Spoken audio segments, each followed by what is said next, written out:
Hello and welcome to Cần Thơ News of Cần Thơ radio and television station. Here are today's headlines. The Hùng Kings Death Anniversary solemnly took place at Hùng Kings Temple in Cần Thơ City. Cần Thơ City leaders received and worked with deputy ambassadors of the G4 group. Cần Thơ City will grow 48,000 hectares of rice in response to the 1 million hectares low-emission rice project in the Mekong Delta. Top news today.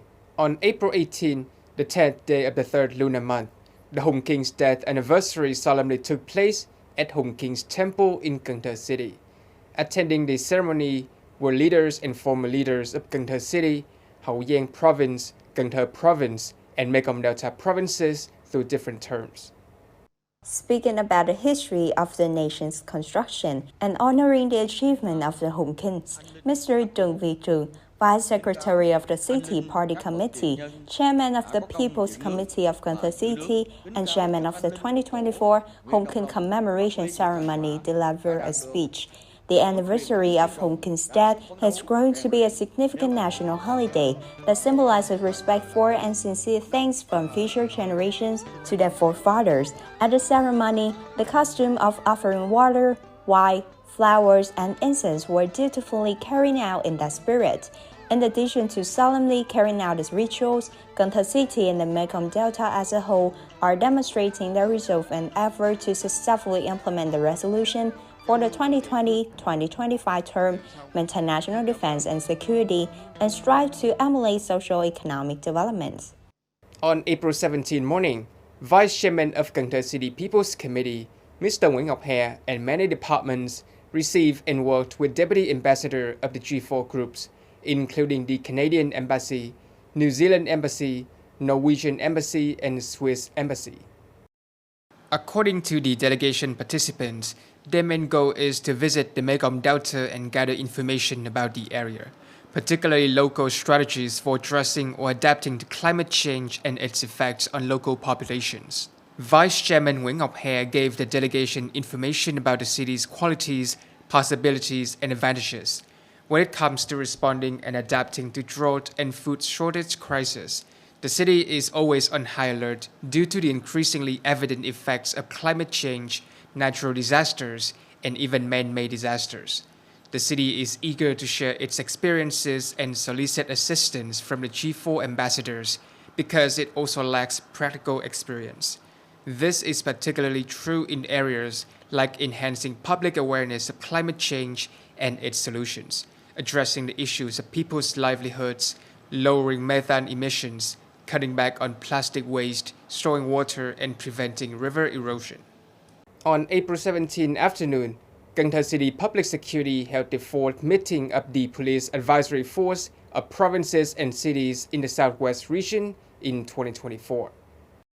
The police in the Southwest region's provinces and cities have been advised to carry out an excellent job of safeguarding the party, the government, revolutionary accomplishments, people's lives and property, and vigorously initiating the movement.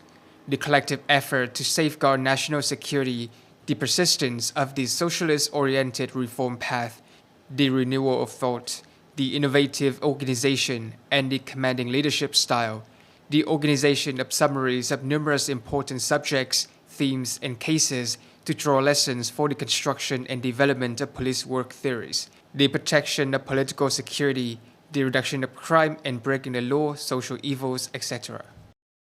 Also on April 17, the City People's Council Economic and Budget Committee supervised the management, exploitation, and use of houses and public land managed by the locality. Mr. Nguyễn Xuân Hải, the standing Vice Chairman of the City People's Council, and representatives of departments, agencies, and branches attended.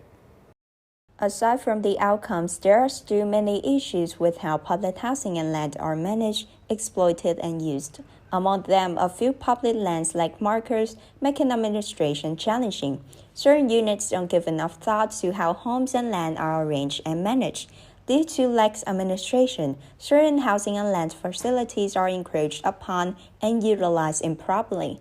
certain public lands are currently being managed in accordance with prior land use plans and thorough construction planning, are no longer appropriate and cannot be auctioned off. The City Department of Construction and related units were asked to strengthen the management, exploitation, and use of public housing on land by the City People's Council Economic and Budget Committee. They were also asked to inspect and supervise the use of public assets, such as housing on land, to quickly detect violations, take appropriate action, and handle them strictly in accordance with the law. Implementing the project, sustainable development of 1 million hectares specializing in high-quality rice cultivation and low emissions associated with green growth in the Mekong Delta until 2030. Cần Thơ City People's Committee implemented it in 3 districts with an area of 48,000 hectares by 2030. The VNSAT project's 2024-2025 period is primarily focused on consolidating its current 38,000 hectares of land, developing plans and planting area codes, strengthening cooperatives, training them, building various works, creating pilot models for replication, and creating plans for the 2026-2030 period. To build high-quality, low-emission specialist rice fields, it is recommended to particularly identify critical locations for investment during the 2026-2030 period and to increase the area by an additional 10,000 hectares. Cần Thơ City will form a steering committee to carry out the project from now until the end of 2024. Spread the word about the project to build the public, businesses, officials, civil servants, workers, and farmer organizations. April 18 is Vietnam Day of Persons with Disabilities. Recently, departments, branches, and unions of Cần Thơ always care for and support people with disability to have a better life and integrate into the community.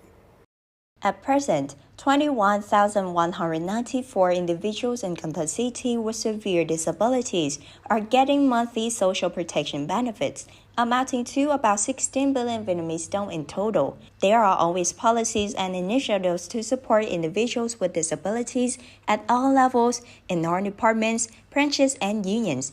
Typical example, in the last 5 years, the City Disability Associations have trained 24 disabled individuals in graphic design, branding, sewing, and image editing. Additionally, 293 people have received interest-free loans, totaling more than 2 billion Vietnamese dong. Last but not least, pay attention to the regular organization of events aimed at raising awareness for people with disabilities, such as 2023 Working with People with Disabilities Inclusive Steps Tournament, which focuses on overcoming barriers and promotes equality and inclusion for people with disabilities. On April 17 afternoon, the organizing committee of the writing contest about examples of good people, good deeds in Cần Thơ City 2024 had a meeting to discuss some important contents of the contest. As stated by the contest organizers, typical events, organizations, and individuals, as well as examples of good people and good actions who are working, learning, and living in the community, must be introduced in entries for the examples of good people, good deeds contest. They are excellent, innovative, realistic, and extremely construction methods and projects in the city of Cần Thơ that positively impact social life in all its phases, national security and defense, and the social-economic development of the city. The contest entries must contain genuine individuals and real deeds with exact addresses, as well as instances of good deeds and people whose contributions are acknowledged by the community. On the afternoon of April 17, Tây Đô University held a conference for students that study well in the 2023-2024 school year. From March 25th to April 8, 171 presentations and reports from participating students at the faculty and topic level were featured in the conference, encouraging students to study effectively. After selecting them through preliminary rounds at the school, department, and subject levels of competition, the organizing committee chose 10 outstanding reports and presentations to be presented at the student conference. The organizing committee's remarks indicate that reports of successful learning experiences typically centered on meeting all 3 requirements: knowledge, style, and skills. They also combine experimental knowledge and visual pictures flexibly and they express a desire to become a 5 good student.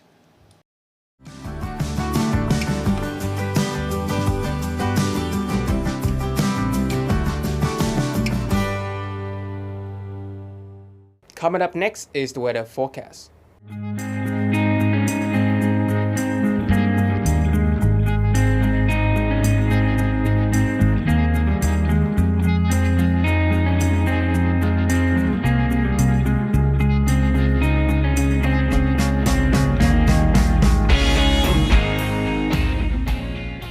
Thank you so much for watching, and I'll see you next time.